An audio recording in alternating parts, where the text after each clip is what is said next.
খালাতো বোনের dress change করার সময় তার রুমে নাকি উকি দিয়েছিলাম। সেই অপরাধে আজ 3 দিন ধরে একটা ঘরে বন্দী আমি, আটকে রাখা হয়েছে। 3 দিনে কোনো খাবারও দেয়নি। মেঘলা আমাদের বাসায় থাকে, তাই ব্যাপারটা পরিবারের মধ্যেই আছে। বাইরে ছড়ালে মেয়েটার বদনাম হতো, কিন্তু আমি সব কিছুই করিনি।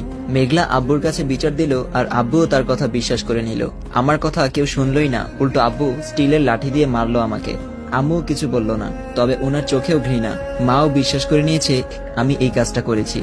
ছাদের অন্ধকার ঘরটাতে হাত বেঁধে দরজায় তালা লাগিয়ে রাখা হয়েছে আমাকে। 3 দিন ধরে না খেয়ে থাকায় শরীরটা ভেঙে পড়েছে, মাথা ব্যথা আর গ্যাস্ট্রিক তো আছেই। মেঘলার কথা মনে পড়তেই লজ্জা লাগতেছে। মেয়েটা সামান্য একটা ভুলের জন্য এত বড় মিথ্যে বলল আব্বুর কাছে। আমি পাগল হয়ে গেছি প্রায়। ড্রাগ নেই না 3 দিন হলো। আপনারা ভাবছেন আমার আব্বু আম্মুই বা কেমন? তারা এরকম ছিলেন না, কিন্তু তারাও বাধ্য হয়েছেন এমন হতে। 2 বছর আগে ইন্টার পরীক্ষায় ফেল করার পর থেকে তারা এমন হয়ে গেছেন। অবশ্য ফেল করার কারণ ছিল নুসরাত। বুঝতেই তো পারছেন কেন। সে চলে যাওয়ার পর নিজেকে ধরে রাখতে পারিনি আমি। এতটাই আসক্ত ছিলাম যে তাকে ভুলতে আমার ড্রাগ নেওয়ার প্রয়োজন হলো। তারপর থেকে আব্বু আম্মু কেউ আমাকে আগের মতো ভালোবাসে না। আর মেঘলার সাথে তো কখনোই পড়ে না আমার। কোনো একটা ভুল পেলেই সে আমাকে শাস্তি দিয়েই যাবে। ছোটখাটো থেকে হলেও এবারের শাস্তিটা একটু বেশি হয়ে গেছে। আব্বু যখন আমাকে মারছিল তখনই তার দিকে তাকাইছিলাম। তার মুখে স্পষ্ট হাসি দেখতে পেয়ে আমি আর তাকাইনি।